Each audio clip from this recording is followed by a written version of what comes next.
नोएडा से बड़ी खबर मिल रही है, जहां गड्ढे में डूबने से इंजीनियर की मौत के मामले में अब एफआईआर दर्ज कर ली गई है। पीड़ित परिवार की शिकायत पर एफआईआर दर्ज हुई। 2 बिल्डर्स के खिलाफ नामजद मुकदमा दर्ज किया गया है। एमजे विस्टाउन प्लानर लिमिटेड और lotus Green Construction Private limited के खिलाफ एफआईआर दर्ज की गई है। नॉलेज पार्क थाने में दर्ज हुई है एफआईआर। शुक्रवार रात इंजीनियर की गड्ढे में भरे पानी में डूबने से मौत हुई थी।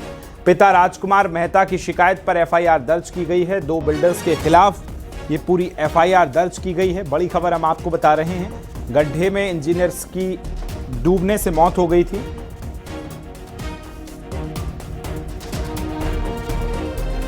इस घटना में सूचना मिलते ही स्थानीय पुलिस द्वारा फायर ब्रिगेड को जोड़कर तत्परता से उसको बचाने के लिए सारे उपक्रम सुनिश्चित किए गए हैं। इसके लिए जो लेडर है, फायर ब्रिगेड की लेडर, फायर ब्रिगेड की क्रेन, साथ ही साथ सर्च लाइट्स और मेकशिफ्ट बोट का उपयोग करते हुए उसको बचाने का प्रयास किए गए और फाइनल रेस्क्यू एसडीआरएफ को जोड़कर सुनिश्चित किया गया है। उस समय 0 विजिबिलिटी थी। इस घटना के संबंध में जो पीड़ित है उनकी तरफ से, उनके परिवार की तरफ से दी गई तहरीर के आधार पर सुसंगत धाराओं में थाना नॉलेज पार्क में अभियोग पंजीकृत किया गया है। हादसे की जांच की जा रही है और जो भी इसमें दोषी पाया जाएगा उसके विरुद्ध कठोरतम कार्रवाई सुनिश्चित की जाएगी। ज्यादा जानकारी के साथ सहयोगी हिमांशु हमारे साथ फोन लाइन पर जुड़ गए। हिमांशु, एफआईआर दर्ज कर ली गई है, क्या क्या जिक्र इस एफआईआर में किया गया है?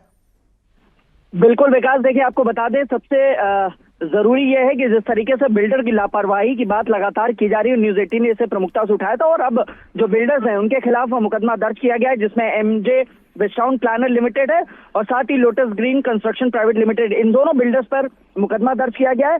और इनिशियल, जिसे प्रथम दृष्टया बोलते हैं, लापरवाही देखी गई है, चूंकि वहां बाउंड्री वॉल नहीं थी या किसी तरीके के जो साइंस होते हैं, साइन बोर्ड होते हैं, साइन बोर्ड भी नहीं थे।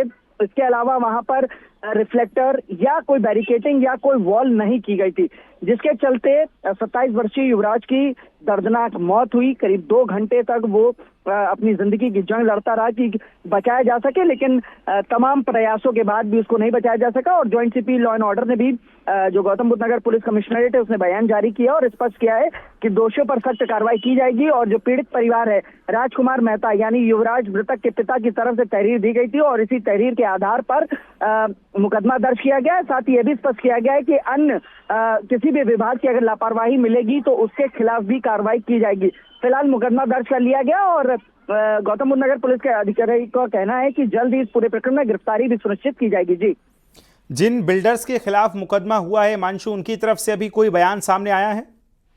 बिल्कुल, देखिए विकास, अभी कोई बयान जारी नहीं किया गया, कोई स्टेटमेंट जारी नहीं किया गया है बिल्डर्स की तरफ से।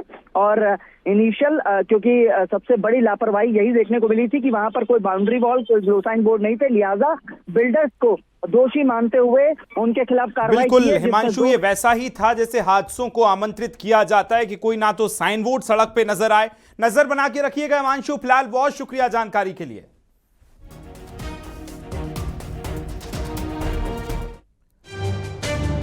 तो एफआईआर तो दर्ज कर ली गई है, लेकिन नोएडा में बिल्डर की लापरवाही से एक इंजीनियर की जान चली गई। निर्माणाधीन इमारत के पास बेसमेंट में काफी लंबे समय से पानी भरा हुआ था। 30 फीट से ज्यादा पानी था। इंजीनियर घर लौट रहा था, लेकिन रात के वक्त कोहरे की वजह से उसकी कार गहरे गड्ढे पानी में समा गई। 2 घंटे तक वो जान को बचाने की हर संभव प्रयास करता रहा, गुहार लगाता रहा, लेकिन उसकी जान बच नहीं पाई। क्या है पूरा मामला, विस्तार से इस रिपोर्ट में हम आपको दिखा रहे हैं।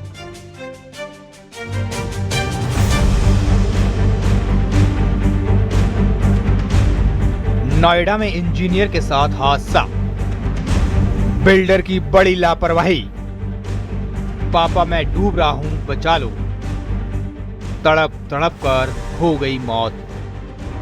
नोएडा सेक्टर 150 में यही वो जगह है जहां नोएडा का एक इंजीनियर रात के वक्त अपनी कार से घर लौट रहा था, लेकिन उसे नहीं पता था आगे उसका काल इंतजार कर रहा है। एक निर्माणाधीन इमारत के पास गहरा गड्ढा था और वो पूरी तरह पानी से लबालब था। बारिश और पानी के रिसाव से 30 फीट से ज्यादा गहरा गड्ढा काफी दूर तक पानी से भरा था। सड़क पर घना कोहरा था, विजिबिलिटी ना के बराबर, यानी सब अंधाधुंध।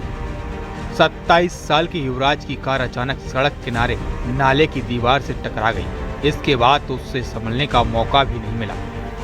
कब कार दीवार को तोड़ती हुई पानी से भरे मौत के गड्ढे की तरफ बढ़ गई, युवराज को पता ही नहीं चला, क्योंकि कार से कंट्रोल पूरी तरह छूट चुका था। गड्ढे में 20 से 25 फीट तक पानी भरा हुआ था। मदद की तुरंत दरकार थी। युवराज ने अपनी जान बचाने की भरसक कोशिश की। उसने कार का दरवाजा खोलना चाहा, लेकिन वो नहीं खोल पाया। इसके बाद उसने मोबाइल की टॉर्च से रोशनी जलाई ताकि सड़क से कोई राहगीर उसे देख ले। जानकारी ये भी सामने आ रही है कि जिस वक्त युवराज मुसीबत में था तो उसने अपने पिता को फोन किया। उसने पिता से कहा वो पानी में डूबता जा रहा है, उसको बचा ले। लेकिन असहाय पिता क्या करते। 1.5 से 2 घंटे तक युवराज अपनी जान को बचाने का प्रयास करता रहा। सूचना मिलने के बाद पुलिस और फायर ब्रिगेड की टीम मौके पर पहुंची। रेस्क्यू का काम भी शुरू होने लगा, लेकिन कोशिशें काम नहीं आई और आखिरकार युवराज की कार पानी में पूरी तरह समा गई और युवराज भी तड़प कर दर्दनाक मौत हो गई। इस वक्त हम स्पॉट पर ही मौजूद हैं। सबसे पहली तस्वीर आपको दिखाते हैं।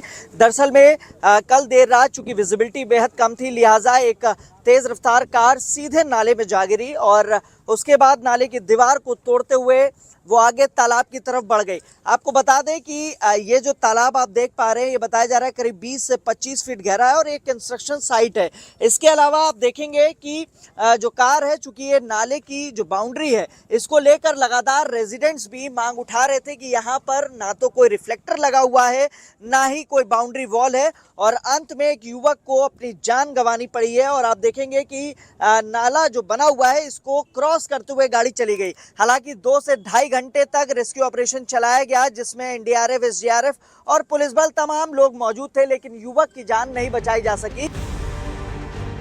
मंजर कितना भयानक रहा होगा, इसका अंदाजा लगाना मुश्किल नहीं है। रात के वक्त जिस वक्त युवराज बचाने की गुहार लगा रहा था, उस वक्त क्या हुआ था, एक प्रत्यक्षदर्शी ने खुद बताया। जानने की कोशिश करते हैं कि आखिर क्या कुछ हुआ था देर रात, चूंकि यहाँ पर लगातार भीड़ भी बनी हुई है। क्या नाम है भाई साहब? मोनिंदर है जी। मोनिंदर जी, आप रात में जब घटना हुई तब यहीं थे? घटना 12 बजे हुई है करेक्ट। मैं आया हूँ 1:45 पर। ठीक है। उस टाइम उससे 5 मिनट 10 मिनट पहले भी लड़का बचने के गुहार लगा रहा था। हाँ। और जबकि करेक्ट 12 बजे लड़का इस पानी में गाड़ी के साथ गिर चुका था एक्सीडेंट होकर। उसने 1.25 घंटे लगातार बचने की गुहार लगाई है। मैंने अपने कपड़े उतारे रात ही 1:45 बजे, वो हटाकर मैंने अपने कमर से रस्सा बांधा और मैं इसके 50 मीटर अंदर कम से कम रस्सा लेके कमर से बांध के अकेला गया। जाने के बाद कम से कम मैंने 30 मिनट वो भाई जो गाड़ी थी और वो भाई जो इसमें गिरे थे, वो मुझे कहीं नहीं मिले। ना तो गाड़ी मिली मुझे, ना वो मुझे भाई मिले। अच्छा, आप 1 सेकंड मेरे साथ यहाँ तक आइए जरा, जहाँ घटना हुई थोड़ा और समझने की कोशिश करेंगे कि गाड़ी जो है कितनी दूर गई होगी आपके हिसाब से यहाँ से? यहाँ से गई है जी कम से कम तुम्हें बताऊं 15 मीटर दूर गई है उछड़ के। जहाँ पे वो काले गाड़ी के जो हिस्सा टूटे हुए दिख रहे हैं आपको, हाँ। वहां तक उछड़ती हुई गई है गाड़ी कम से कम। अच्छा। हाँ, जो अंदाजा है उससे उसकी साइड में कोई निशानी है गाड़ी के खरोच के, सीधी गाड़ी वहीं पे जाके गिरी है। अब सवाल उठता है बिल्डर की लापरवाही पर, क्योंकि इस घोर लापरवाही से एक शख्स की जान चली गई है। आखिर कब से इस गड्ढे में पानी भरा हुआ है? बरसात निकल गई, ठंड का मौसम आ गया, लेकिन पानी उसमें भरा हुआ है क्योंकि पानी की निकासी का इंतजाम नहीं किया गया। सोचिए, इस वक्त भी 30 फीट से ज्यादा पानी भरा हुआ है। अगर पानी खाली करा लिया जाता तो ये हादसा नहीं होता और आज युवराज जिंदा होता।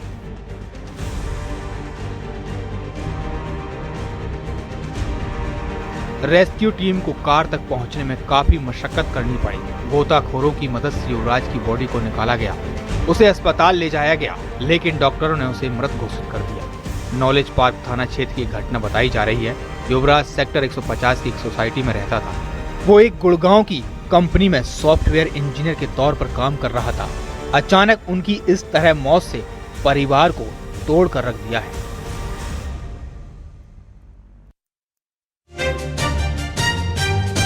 आपने रिपोर्ट में देखा किस तरह से इस हादसे ने एक इंजीनियर की जान ले ली, लेकिन हादसे में जान गंवाने वाले सॉफ्टवेयर इंजीनियर युवराज मेहता के पिता से न्यूज़ 18 ने खास बातचीत की। उस रात की दर्दनाक कहानी बयां उन्होंने की कि कैसे 2 घंटे तक वो मोबाइल पर बेटे को दिलासा देते रहे, लेकिन वो अपने बेटे को बचा नहीं पाए। सुनवाते हैं। आज के पिता हैं, सीधे बातचीत करते हैं। सर, क्या वाकया हुआ था फ्राइडे को? वो चूंकि आपके साथ रहने आता था 2 दिनों के लिए, उस दिन क्या हुआ, कॉल पर क्या बताया, और आप जब पहुंचे तो क्या कुछ आपने देखा? उस दिन बेटे से जब 9 बजे बात हुई, बोला कि उस टाइम तक घर आ जाता था। तो हमने बोला कि बेटा अभी आए नहीं घर, तो बोला कि आज लेट से चले हैं, थोड़ा लेट आवेंगे घर पे, ऑफिस में काम था। तो लगभग उस समय बात हो गई, लगभग 12 बजे करीब में उसका फ़ोन आया घबराई हुई आवाज़ में कि पापा मेरी गाड़ी नाले में गिर गई, हम उसमें फंस गए हैं, तो जल्दी आ जाओ, बचाओ हमको। तो मैं इमीडिएटली रश किया उधर। उस समय कुछ कम्युनिकेशन अवेलेबल नहीं था, मेरी स्कूटी स्टार्ट नहीं हुई, तो मैं पैदल बाहर की ओर भागा गेट पर। वहाँ एक कैब था, किसी पैसेंजर को रश से जस्ट ड्रॉप किया था। फिर वहाँ से हम पकड़े और चले। उससे फ़ोन पर बात हुई, उसने बोला था कि नाले में गिर गए। तो नाले का मतलब मैंने लगाया एस पार्कवे के पास बड़ा नाला है वो।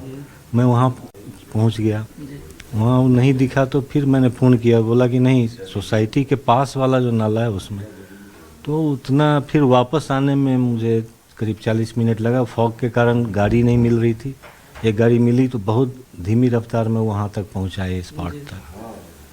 फिर वहाँ गए, मैंने बेटा को फिर फ़ोन पर सूचित किया कि बेटा मैं आ गया हूँ, अब देखते हैं पूरा बचाने का हम उपाय लगाते हैं। फिर मैंने 112 पर डायल किया, फिर बेटे से बात की, उसका हौसला बढ़ाते रहे कि बेटा घबराना नहीं, हम लोग आ गए हैं, अब पुलिस भी आ रही है, मदद करेगी।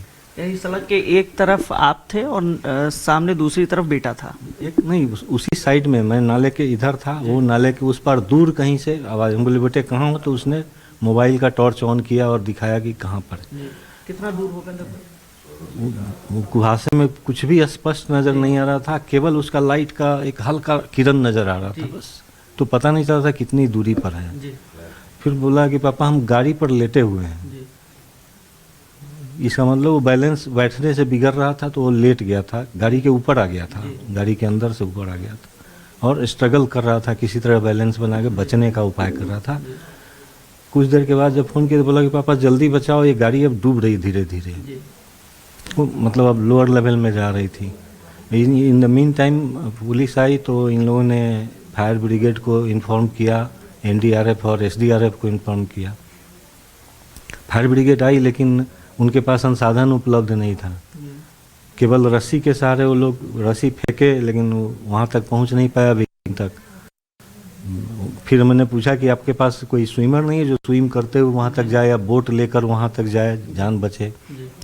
तो उन्होंने डिनाई किया कि नहीं है, मेरे पास स्विमर या डाइवर कोई नहीं है। और जो 2-3 आदमी लोकल तैयार भी हो रहे थे, उसको उन्होंने डरा दिया कि नीचे सरिया है और ठंडा पानी है, उसमें जाना मुश्किल है, यहीं से डूबना स्टार्ट हो जाएगा। तो फिर जो हिम्मत भी कर रहा था ना, वो भी पीछे हट गया वहाँ पर। और हम पागलों की तरह खोज रहे थे कि कोई तैरते हुए जाए, मुझे तैरना नहीं आता। तो हम किसी दूसरे तैराक की तलाश में थे कि मेरे बेटे को बचा ले किसी तरह। मैं हाथ जोड़े ही इधर से उधर पागलों की तरह भाग रहा था वहाँ पर। कितने घंटे ये मशक्कत चली होगी? मेरे पूरी बेटे ने 2 घंटा स्ट्रगल किया वहाँ पे। इन द मीन टाइम उन लोगों का हाइड्रोलिक वाला भी आया सिस्टम, लेकिन वहाँ से भी उन्होंने रस्सी ही फेंकी। नीचे से बोट या डाइवर नहीं गया वहाँ, अगर जाता तो बच सकता था। वहाँ तक कोई पहुँच ही नहीं पाया, केवल रस्सी फेंकते लोग रह गए और रस्सी वहाँ तक जा नहीं रही थी। तो इस तरह I have lost one of the valuable child. अब चूंकि बेटा नहीं रहा है, सरकारी मशीनरी की आपने बताया कि लापरवाही की वजह से बेटा नहीं रहा, क्या कहना चाहेंगे? मेरे बेटे की बहुमूल्य जान तो चली गई है, तो हम ये चाहेंगे कि आगे इस तरह की घटना न हो, पुनरावृत्ति नहीं हो। तो सारे प्रिवेंटिव उपाय करें, और जो भी हमारे इन अधिकारियों की लापरवाही से मेरा बेटा खोया है, उन लोगों को ज़रूर अकाउंटेबल किया जाए। मतलब आप चाहते हैं कार्रवाई? बिल्कुल, कौन नहीं चाहेगा। मेरा एक बहुमूल्य लॉस ऑफ लाइफ हुआ है, तो निश्चित रूप से उनको महसूस जरूर कराना चाहिए कि उनसे गलती हुई है और कोई उपाय उन लोगों ने इफेक्टिव उपाय नहीं किया। शिकायत दी गई है, एफआईआर को लेकर आप कर रहे हैं, किसके खिलाफ शिकायत दी आप लोगों ने? वही अथॉरिटी के ही खिलाफ दिए हैं। बिल्डर का पहले से हमारे सोसाइटी के लोग अपोज कर रहे हैं। बिल्डर के लिए अभी आज मैंने कंप्लेन किया है कि वो लोग भी सुरक्षा का मानक का पालन करना चाहिए था उनको, जो उन लोगों ने नहीं किया।